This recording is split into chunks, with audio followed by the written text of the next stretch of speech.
नमस्कार, मैं विशंबर प्रसाद जोशी जगत नारायण रोड कदम कुआं पटना 3 में पिछले 45 साल से ज्योतिष कार्य में संलग्न हूँ।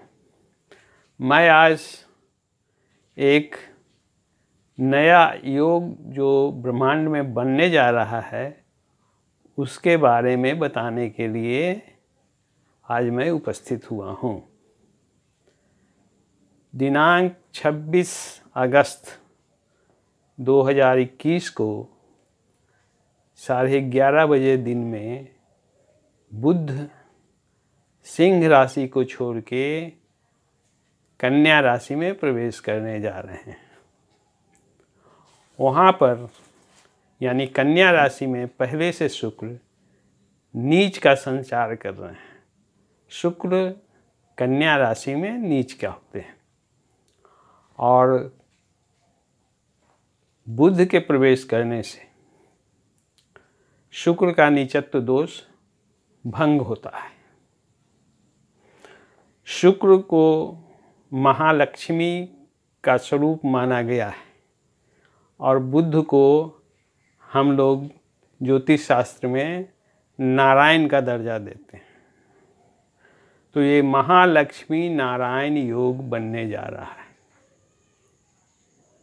यह योग देश समाज जातक के लिए अति महत्वपूर्ण का है। लेकिन शुक्र और बुध की युक्ति मात्र 10 दिन का होना है। 5 सितंबर 2021 को शुक्र कन्या राशि छोड़कर अपने स्वराशि तुला में प्रवेश करेंगे। अब आइए हम लोग जाने बुध ग्रह क्या है। बुध ग्रह ग्रहों में जितना नवग्रह है उसमें सबसे छोटा आकार का है, लेकिन बुध का जन्म कुंडली में अति महत्वपूर्ण स्थान है। बुध को बुद्धि का प्रतीक माना गया है। कुंडली में अगर बुध शुभ हो तो जातक की बुद्धि अच्छी मानी जाती है। अगर बुध अशुभ हो तो जातक का बुद्धि काम नहीं करता है, चाहे नवग्रह ग्रह क्यों न बलवान हो। बुध एक नपुंसक ग्रह है। बुध जिस ग्रह के साथ होता है उसके रूप ढल जाता है। बुध अपोलियन ग्रुप में भी मान्य है और सेटेरियन ग्रुप में भी मान्य है। बुध का स्वराशि है मिथुन और कन्या। बुध कन्या राशि में जो संचार करेंगे उसमें 3 किस्म का इनका फलित होगा। 0 डिग्री से 15 डिग्री तक बुध अति तेजी से अपना फल करेंगे, मतलब 100%। और 15 से 20% तक, 15 से 20 डिग्री तक ये 80% फल करेंगे और 20 से 30% तक, 30 डिग्री तक इनका 50% फल मिलेगा। बुध एक कुमार ग्रह है और जैसे ही वो राशि संचार करता है अपना फल देना शुरू कर देता है। बुध के कुमार ग्रह रहने के कारण कभी कभी फल देना भी भूल जाता है और जातक फल की आशा में रह जाते हैं। बुध जो है सो प्रतीक है, कारकत्व है लेखन कार्य का, वक्ता का, सेल्समैन, गणित, ज्योतिषी, इंजीनियरिंग, मापतौल, अकाउंटेंसी, वकालत, मतलब कि जितना बोलने वाला, जितना बुद्धि वाला कार्य है वो इनके जिम्मे है। बुध हरा रंग का घोतक है। पृथ्वी पर जितने पेड़ पौधे, जितने किस्म का वनस्पति है, वो सारे के सारे बुध के जिम्मे हैं। बुध अगर कुंडली में अशुभ हो जाता है तो ये जातक पर बहुत ज़्यादा कुप्रभाव करते हैं। अगर कुंडली में बुध अशुभ जगह पर अशुभ ग्रह के साथ बैठा होता है तो यह जातक को चोर, बेईमान, धोखेबाज, जालसाज, दल बदलू बनाता है, कुतर्क करने वाला बनाता है, गंदी गंदी गालियां देना, जनता के साथ दुर्व्यवहार करना, ये इसके लक्षण में आ जाते हैं। बुध कन्या राशि में उच्च का स्वक्षेत्र और मूल त्रिकोण तीनों कार्य करते हैं। बुध का मिथुन राशि स्वक्षेत्री माना गया है। बुध गुरु के घर में नीच का होते हैं। बुध और शुक्र मित्र कहा जाए तो बुध का ना कहो से दोस्ती, ना कहो से बैर वाली बात है। वो जिसके साथ रहता है उसी के साथ हिल मिल जाता है। तो ये शुक्र और बुध की जो इस योग बनने जा रहा है ये अति उत्तम है।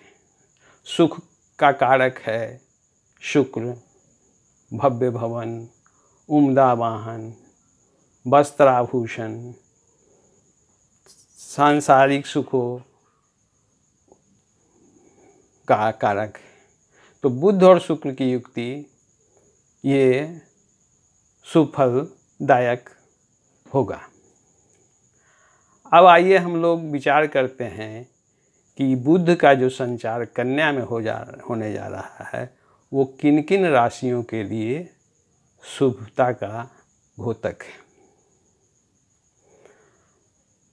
मेष राशि में बुध छठे भाव में जाएगा तो यह जातक के लिए अशुभता का कारक है।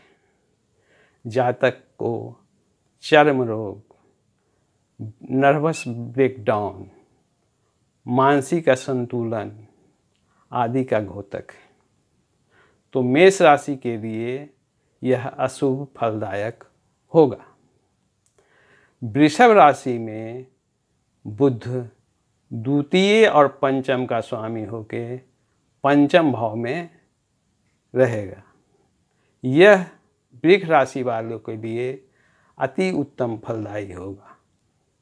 द्वितीय भाव का स्वामी पंचम भाव में उच्च का और एकादश भाव में दृष्टि ये धन लाभ योग बनाते हैं। जातक को अपने कार्यों में आशातीत सफलता मिलेगी।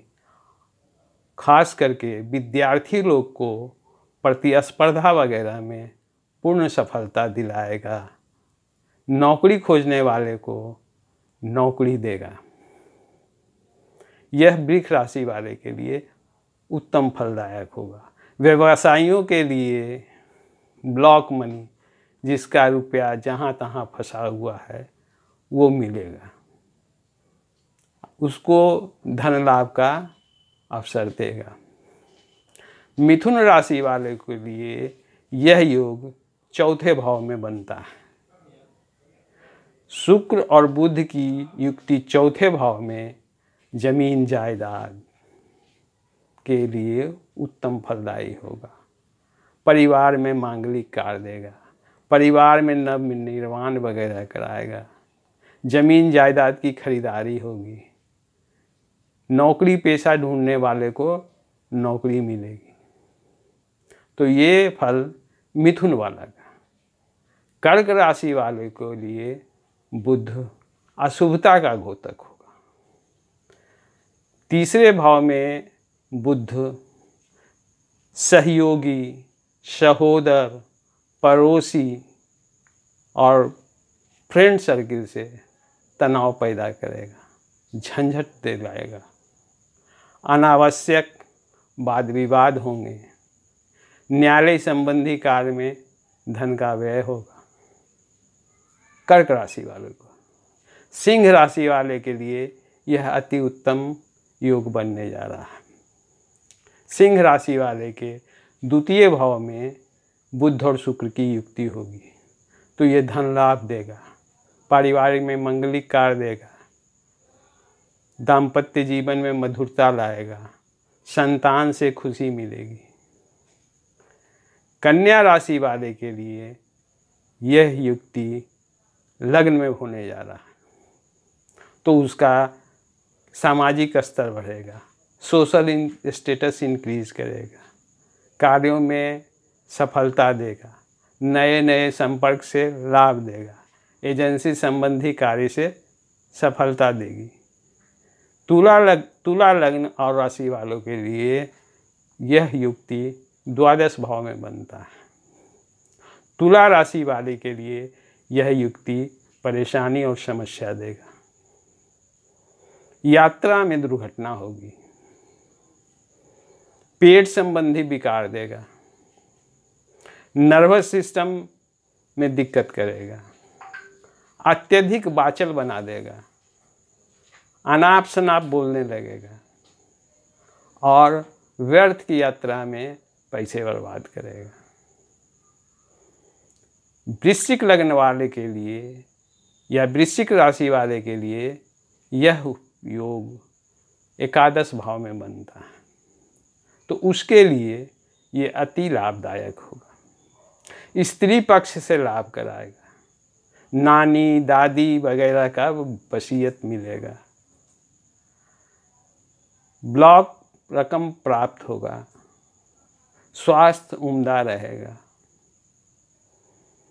धनु राशि वाले के लिए यह योग दशम भाव में बनेगा।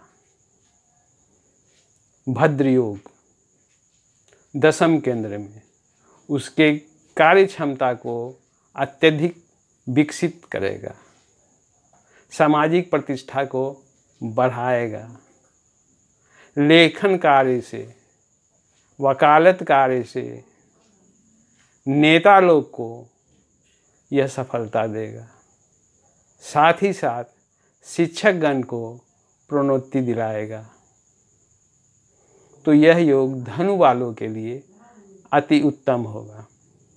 मकर राशि वाले को भाग्य भाव में अर्थात नवम भाव में यह युक्ति बनता है, तो मकर राशि में बुध सस्तेश भी होता है, इसलिए बहुत ज़्यादा शुभता मकर राशि वाले को नहीं मिलेगा।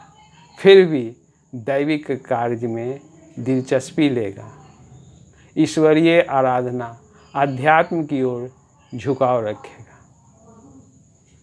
और सत्संग देशाटन में दिलचस्पी लेगा। कुंभ राशि वालों के लिए यह युक्ति 8वें भाव में बनता है, तो ये कहा जाता है कि बुध अष्टम भाव में जातक को विख्यात बनाता है, तो यह जातक के सामाजिक स्तर को ऊंचा उठाएगा। मीन राशि वाले लोग के लिए बुध और शुक्र की युक्ति सप्तम भाव में होगी, तो ये युक्ति मीन राशि वाले के लिए अति उत्तम होगा। मीन राशि वाले को भी जमीन जायदाद का योग बनता है, उम्दा वाहन सुख होगा, स्त्री पक्ष से लाभ होगा, दाम्पत्य जीवन में मधुरता आएगी, संतान का सुख होगा, परिवार में मांगलिक कार्य होगा। इस प्रकार हम 12 राशि वाले को देखते हैं। इसके अलावा मैं आप लोग को एक बात और ये बताना चाहूँगा कि बुध जब जब कन्या राशि में प्रवेश करता है तो शेयर मार्केट में बहुत तेजी का रुख लेता है। पिछले साल सितंबर 2020 में बुध का जब प्रवेश कन्या राशि में हुआ तो बिटकॉइन में पुश कर दिया और सितंबर आते आते बिटकॉइन 7 लाख से बढ़ के 40 लाख में चला गया। तो सट्टेबाजों के लिए, शेयर में दिलचस्पी लेने वालों के लिए या बिटकॉइन वगैरह खरीद फरोख्त करने वालों के लिए यह समय भी अति उत्तम रहेगा। वैसे होना तो वही है जो ईश्वर चाहते हैं। धन्यवाद।